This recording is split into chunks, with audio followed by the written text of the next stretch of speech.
Voyez-vous, la situation est terrible. Il y a un massacre ininterrompu depuis plus de 100 jours. Jean-Luc Mélenchon remet en place Benjamin Duhamel en plein direct. Le chef de la France Insoumise était invité sur le plateau de BFM TV afin de répondre aux questions de Benjamin Duhamel, notamment sur la guerre d'agression de l'occupation israélienne à Gaza.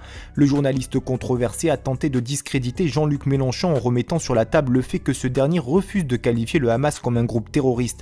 Une tentative de manipulation qui a agacé Jean-Luc Mélenchon, qui rappelle que l'occupation israélienne commet aujourd'hui encore des massacres à Gaza, dont le bilan dépasse les 26 000 morts palestiniens.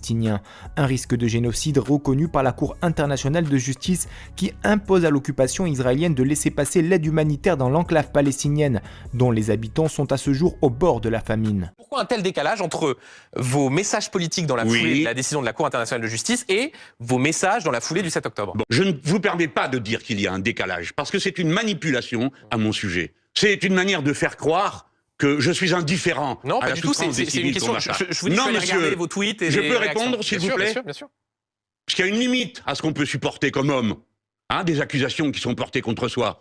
Mon premier tweet dit « cessez le feu », parce que immédiatement, on savait tout ce qui était en train de se produire. J'ai dit que j'étais plein de compassion pour les populations civiles qui subissent tout ça, elles n'y peuvent rien. Et vous n'avez pas voulu qualifier le Hamas de mouvement terroriste. On ne va pas refaire le débat ici, mais... Alors ne le refaites pas. Non, mais je précise et je rappelle... rappelle... non, vous précisez rien du tout. Ce qui a prêté vous le flanc... Je ne veux pas de débat dans lequel il s'agit de faire le procès des gens. Voyez-vous, la situation est terrible. Il y a un massacre ininterrompu depuis plus de 100 jours. Il y a une menace sur la frontière sud du Liban.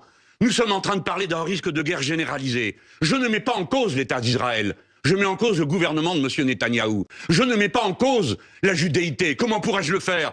Au nom de quoi? Qu'est-ce qui me prendrait tout d'un coup? Moi qui partage une partie de ma famille avec eux. Alors, qu'est-ce que ça veut dire tout ça?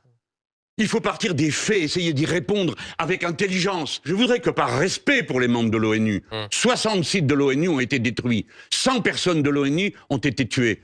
Et Israël, ou plus exactement le gouvernement de M. Netanyahou, n'a pas encore donné une seule démonstration de la culpabilité de ces personnes. Israël, le gouvernement de M. Netanyahou a attaqué. C'est tout, sans prouver. Alors rappelez que nous avons 700 Français sous casque bleu au Liban. Donc on ferait bien de peser ce qu'on raconte.